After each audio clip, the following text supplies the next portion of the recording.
We have an excellent track record in our motor pool for keeping our vehicles in great condition. A big part of our success could be attributed to our focus on preventive maintenance. So think about this for a minute. If we do this for our vehicles, why wouldn't we do the same for ourselves? Looking out for our own personal readiness is critical, not only for ourselves, but for Army readiness. If you're not ready to deploy when needed, that increases the burden on your teammates and weakens your unit's effectiveness. Being proactive in building and maintaining your personal readiness supports individual, unit, and Army readiness. In a nutshell, personal readiness is an individual's physical, psychological, social, spiritual, and family preparedness to achieve and sustain optimal performance in supporting the Army mission in environments of uncertainty and persistent danger. The best way to achieve that goal of optimal performance is to do what we do here in the motor pool. Implement and execute preventive maintenance for yourself. Focus on the 5 categories of personal readiness. Start with physical. This might include noting if you are suffering from chronic pain or have an injury. Being sure you get 7 to 9 hours of sleep each night, monitoring your rate of tobacco use, and keeping check on your alcohol intake. Under psychological, you might want to keep tabs on whether or not you've navigated tough decisions well recently, are maintaining a good life balance, and are handling stress effectively. For social, you'll want to keep track of whether or not you feel supported by your network of family and friends, your satisfaction level with your job, and work relationships with your leaders and battle buddies, whether or not you're a team player both at work and outside of work, and if you're connected with your community. Under the spiritual heading, you want to keep notes on your ethical behavior and how engaged you become in meaningful life experiences. Identify your life purpose, outline your set of principles that help provide meaning, and participate in actions that build human spirit and strengthen understanding. And of course, family preparedness is a critical element of readiness. Keep tabs on how well you're able to manage your personal financial challenges and how well you and your family adapt to and support a military lifestyle, including transitions like PCS moves. Remember that it's just as important for your family members to stay mission ready as it is for you.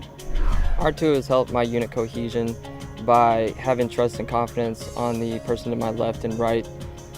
Knowing that I have that means everything and I can accomplish the mission. It's important to have the support of your family because with that support comes a lot less stress on your shoulders. You're a lot more comfortable. If you're in a good place at home, you can perform very good at your job at work. Check the manual for that fan belt tee. That's going to need a bigger size. It's up to Army leaders to know those who are part of their team and engage if they see any deviation from standards. The same goes for individual soldiers. Leaders need to help their team members monitor their personal readiness and engage if they see an opportunity to strengthen soldiers. It's critical for team leaders to know their soldiers and to know what is going on in their lives. There are a number of ways to be involved. One key way is through face-to-face interaction, which will establish and maintain trust, openness, and good communication in your unit. Stay involved in day-to-day tasks and activities, and ask your soldiers questions about how things are going at work and at home. These are good ways to know your soldiers and to monitor your unit's trends and to know when to take action. If you do see a team member who needs strengthening, it's your duty and obligation as an Army leader to engage. It can start as an informal chat to assess the situation. You could also speak with the soldier's battle buddies or family members to get more information. Based on the information you've gathered, you may want to help direct the soldier to available resources or escort them to a specialized support group. But remember that even as a leader, you are not alone in keeping your team members ready and resilient. Talk to the soldier's battle buddy and solicit his or her help in building and sustaining the soldier's personal readiness. Meet with family members to discuss opportunities they might be able to leverage as a family. Let them know that they're a part of your team as well, and they play an equally important role in keeping the Army mission ready. I believe it's important to know everyone on your team so that you can learn their characteristics and attributes, and that way if there's a change in their character, the way they speak, the way they communicate with you, you know that something's wrong. Their facial expression has changed, that you need to talk to them, maybe pull on one-on-one or send them in the right direction.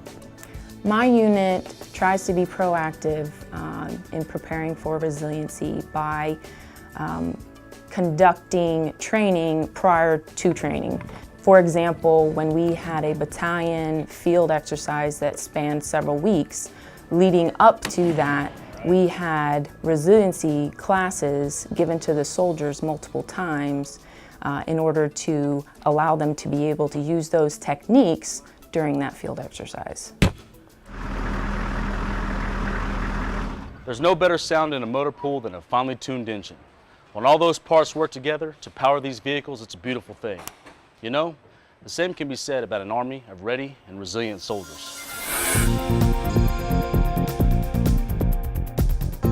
Personal readiness is key to mission readiness and to unit cohesion. Each and every soldier bears a personal responsibility to maintain that readiness in themselves and to monitor readiness in their battle buddies and family. And every Army leader needs to recognize that they are stewards of the profession. And as such, they are responsible for fostering a culture of trust within the Army.